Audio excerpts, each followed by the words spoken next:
मुझे ये बात समझ में नहीं आती, जब भी हम डॉक्टर के पास जाते हैं, उनको अपनी बीमारी बताते हैं, कोई लॉन्ग टर्म बीमारी है जो ज़्यादा टाइम तक चलती है, जैसे बीपी हो गया, शुगर हो गया, आर्थराइटिस हो गया, ये इसके पीछे का रूट रीज़न बताते क्यों नहीं है अपने पेशेंट को। ये सिर्फ बताते हैं आपको ये बीमारी हो गई है, वो बीमारी हो गई है, ये दवाई खाइए। वो दवाई भी ऐसे लिख के देते हैं जिससे वो पेशेंट बार बार उनके पास आना चाहिए, बार बार उसने पैसे खर्च करने चाहिए। ऐसा क्यों है? डायबिटीज़ पेशेंट, बीपी पेशेंट जो है, इनकी जो बीमारी होती है वो वेट लूज़ करने से बहुत हद तक कम हो सकती है, लेकिन डॉक्टर ये डिस्कस क्यों नहीं करते उनके पेशेंट के साथ में? पेशेंट को वो अंधकार में क्यों रखते हैं? उन्होंने बताना चाहिए कि वेट लॉस करने से आपकी बीमारी ख़त्म हो जाएगी।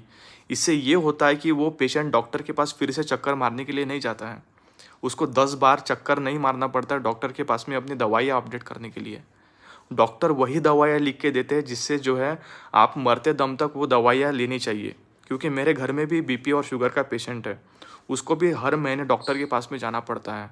ऐसा क्यों है? 10 बार उसको मेडिसिन क्यों लेना पड़ रहा है?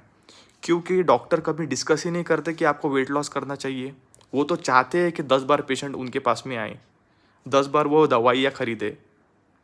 वो कभी चाहते ही नहीं है कि आप ठीक हो जाए किसी बीमारी से, क्योंकि they see you as a customer not a patient.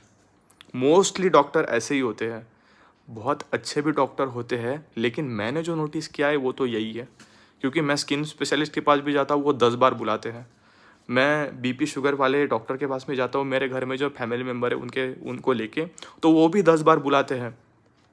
बोलते हैं ये दवाइयाँ खा के देखिए, इससे आपकी बीमारी ठीक हो सकती है, नहीं हुई तो हम अपडेट करेंगे।